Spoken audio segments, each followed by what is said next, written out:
জয় নিতাই, জয় গুরু, জয় রাধেশ্যাম। নিতাই পরিবারের আজকের বিশেষ ভিডিওতে আপনাকে স্বাগত।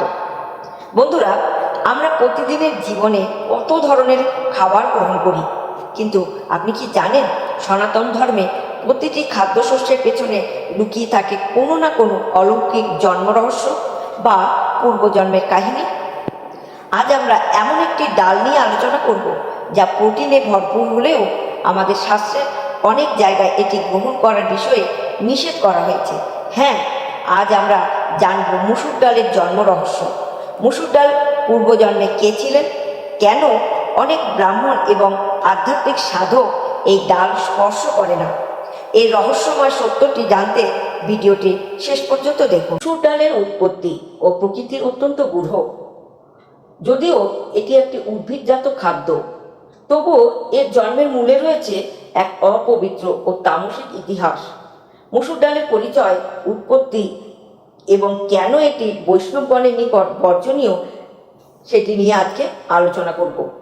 মুসুর ডাল কে এবং এর পূর্ব পরিচয় কি? মুসুর ডাল কোনো সাধারণ শস্য নয়। শাস্ত্রীয় দৃষ্টিতে এর পূর্বরূপ হলো একটি যজ্ঞীয় গাভীর রক্ত ও মাংস। এটি প্রকৃতির স্বাভাবিক সৃষ্টি নয়, বরং একটি অভিশপ্ত বা বিকারগ্রস্ত উৎস থেকে জাত। এই কারণে একে আমিষ সমতুল্য মনে করা হয়। মুসুর ডালের জন্মের কথা। পুরাকালে মহর্ষিগণ যখন যজ্ঞ করতেন, তখন তারা যজ্ঞীয় পশুকে মন্ত্রবলে উৎসর্গ করে পুনরায় জীবন দান করতে পারতেন। একবার এক ঋষি পত্নী কৌতূহলবশত যজ্ঞের জন্য নির্ধারিত গাভীর একটি অংশ মানে মাংস ও রক্ত লুকিয়ে রাখেন। যখন ঋষি সেই গাভীকে জীবিত করেন, তখন দেখা গেল গাভীটির শরীরে সেই অংশটি নেই। ঋষি পত্নী ভয় পেয়ে সেই মাংস ও রক্ত মাটিতে পুঁতে দিল। পরবর্তীতে সেই মাটিতে যে শস্যের চারা উৎপন্ন হয় তাই হলো মুসুর ডাল। যেহেতু এটি সরাসরি পশুর রক্ত ও মাংস থেকে জন্মেছে, বরাহ পুরাণে ভগবান বরাহদেব একে নিষিদ্ধ খাদ্যের তালিকায় রেখেছেন।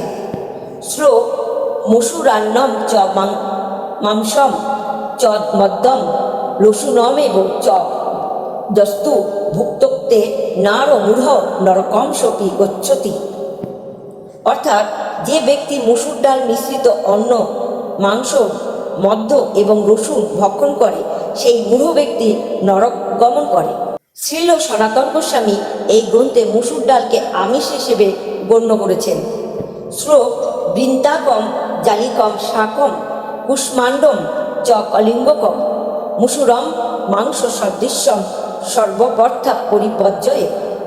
অর্থাৎ, বেগুন, কুমড়ো, কলিঙ্গ এবং মুসুর ডাল এগুলো মাংসের সদৃশ্য, তাই ভক্তি লাভের জন্য এগুলো সর্বদা বর্জনীয়। নারদ পুরাণে উল্লেখ আছে যে ব্রত বা উপবাসের সময় মুসুর ডাল খেলে তা মাংস খাওয়ার সমান পাপ বহন করে। শ্লোক: মদ্যম মাংসম মুসুরম চ লসুনম গঞ্জনম তথা উপবাসেন ভুঞ্জিত ব্রত ভঙ্গ ভয় নতু। অর্থাৎ, মদ, মাংস, মুসুর ডাল, রসুন ও গাজর এগুলো ব্রতের সময় বা আধ্যাত্মিক শুদ্ধির জন্য কখনোই ভক্ষণ করা উচিত নয়। স্কন্দ পুরাণে মুসুর ডালের উৎসকে সরাসরি গো রক্তের সাথে তুলনা করা হয়েছে।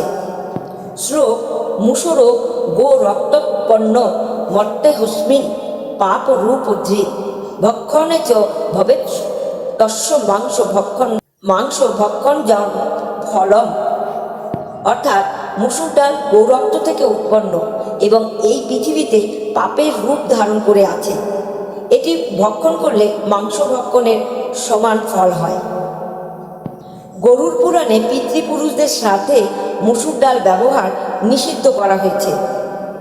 ন দদ্দাং মুসুরম ধানম ন মাসম ন ক্রুদ্ধকম পিতৃনাম ন চ তৃপ্তির্থম বৈষ্ণবেভশ্চ বর্জিতম। অর্থাৎ, পিতৃপুরুষদের তৃপ্তির জন্য শ্রাদ্ধকর্মে মুসুর বা মাসকলাই অর্পণ করা উচিত নয়, কারণ এটি বৈষ্ণব ও দেবতাদের কাছে অগ্রহণযোগ্য। শাস্ত্রমতে মসুর ডাল উদ্ভিদ হলেও এর আদি উৎস হল পশুর রক্ত।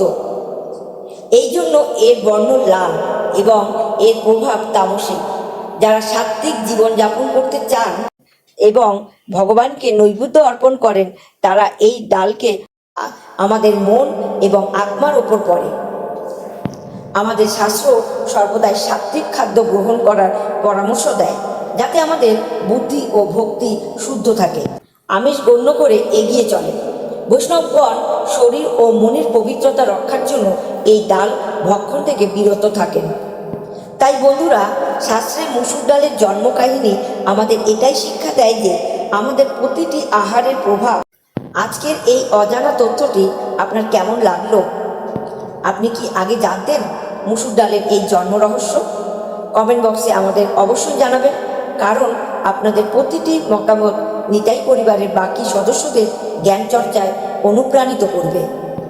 ভিডিওটি ভালো লাগলে লাইক করুন এবং আপনার প্রিয়জনদের সাথে শেয়ার করে এই দিব্য জ্ঞান ছড়িয়ে দিন। আর আমাদের পরিবারে নতুন হয়ে থাকলে সাবস্ক্রাইব করতে ভুলবেন না। সবশেষে পরম শ্রদ্ধায় একবার কমেন্ট করে লিখুন, জয় নিতাই। ভালো থাকুন, সুস্থ থাকুন এবং শ্রী গোবিন্দের নাম সর্বদা হৃদয়ে ধারণ করুন।